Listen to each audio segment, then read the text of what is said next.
নাম কি তোমার? শামসুন নাহার। বয়স বলো। চলে 16। পড়াশোনা? আছে জানা। কোন ক্লাস? 9 পাস।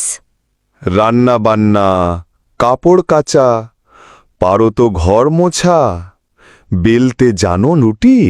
জি, সবই মোটামুটি।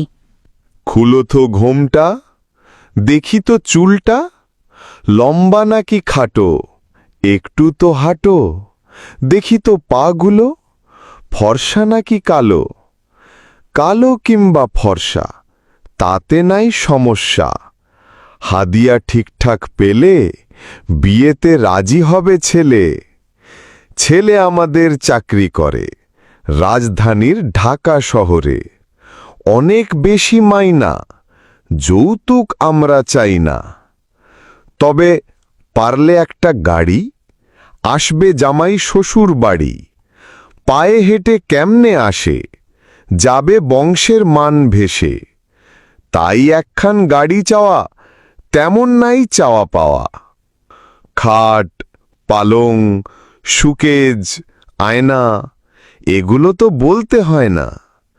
এসব ছাড়া ঘর কি সাজবে? বিয়ের পর তো তোমারই থাকবে। পারলে একটা রঙিন টিভি, বাসায় বসে দেখলে মুভি, যৌতুক নয় হাদিয়া সবই। চুপ করেন মশাই, আর কিছু শুনতে না চাই। বলছি শোনেন মন দিয়ে, করছি না আমি এই বিয়ে। আমার পিতা গরিব চাষা, নাই অত টাকা পয়সা। পড়েননি এমন দায়ে কন্যা সন্তান জন্ম দিয়ে। হাদিয়া নামে চেয়ে যৌতুক, ভালোই তো করলেন কৌতুক। যৌতুক নামের কৌতুক যারা বলে, একগাল থুতু মারি তাদের কপালে। কৌতুক করা যাদের এত সাধ, থুতু ছাড়া ঘুচবে না সেই অপরাধ।